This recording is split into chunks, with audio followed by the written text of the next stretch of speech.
हमारे यहाँ के सांसद और केंद्रीय राज्य मंत्री बयान देते हैं कि संगठन के लोग हथियार लेके गए, तलवार लेके गए, डंडा लेके गए, और ये उन्होंने ना सोचा ना समझा, किसी की कही कहाई बात को अपने आप फेंक दिया। और इसीलिए मुझे कहना पड़ रहा है कि इस केंद्रीय मंत्री जी का दिमाग खिसक गया है। दिमाग खिसक गया है, मोदी जी की कैबिनेट में है। अगर खिसक गया है तो इसकी जांच कराई जाए और इलाज कराया जाए, अन्यथा नुकसान ज्यादा हो जाएगा। अब तो शायद रेवाड़ी वासियों को भी, हरियाणा वासियों को भी, बीजेपी के शीर्ष नेताओं को पता लग गया होगा कि जब मैंने चुनाव के दौरान एक मुद्दा उठाया था कि असली और नकली बीजेपी कौन सी है, अब समझ में आ गया होगा कि असली बीजेपी कौन सी है और नकली कौन सी है।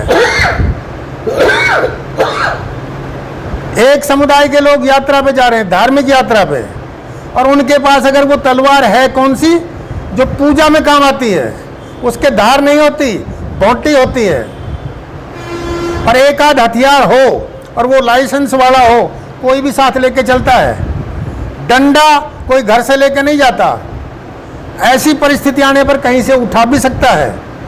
और जब इतनी महिलाएं, छोटे छोटे बच्चे साथ हों तो कोई आदमी लड़ाई के लिए, उपद्रव के लिए जाते हैं क्या? तो बिना सोच समझ के अनर्गल बयान देना, और वो भी एक विशेष बड़े समुदाय के खिलाफ, ये सीधा सीधा हिंदुत्व पर प्रहार है इस सांसद का, और इनको इसका खमियाजा भुगतना पड़ेगा। अब ये सोच रहे हैं, बुला रहे हैं कि मुझे क्या करना चाहिए, क्या मैं इसके लिए क्षमा मांग के अपने बैकफुट पे आ जाऊं। कुछ इसके चमचे ये कहते हैं कि हमारा नेता साफ गोई में है, कोई कुछ गलत नहीं कहा, बिल्कुल ठीक कहा है। तो मैं ये पूछना चाहता हूं, इनमें बात कौन सी ठीक है?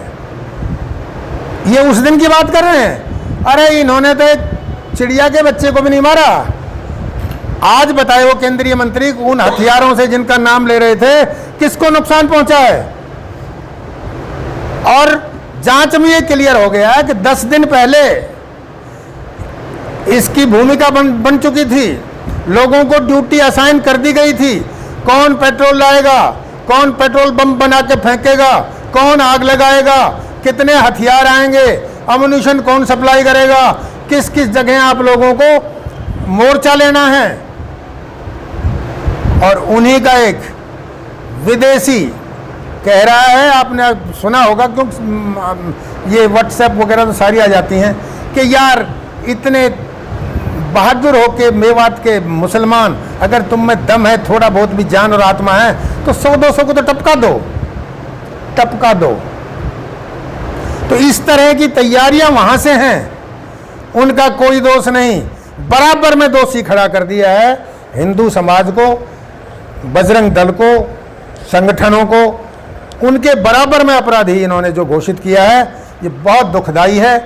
और अपनी गलती मानते हुए उनको अपने पद से इस्तीफा दे देना चाहिए, क्योंकि जो दो नावों में पैर रखता है कि बीजेपी में मंत्री हाथ जोड़ लेंगे, कांग्रेस में जाने की तैयारी, तो जो दो नावों में पैर रखता है वो जरूर डूबेगा।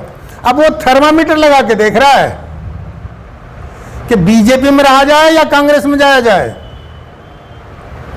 मैं ये कहता हूं भाई, कहीं चला जा, अब हिंदू समाज जाग चुका है और तेरी एक एक बात का बदला लेने के लिए तैयार खड़ा है। इतने बावड़े नहीं रहे लोग, सब कुछ समझते हैं। आप देखिए मेवात में सीबीआई के सीआईडी के दफ्तर के सामने 300 रोहिंग्या के घर, और सीबीआई को पता नहीं क्या हो रहा है,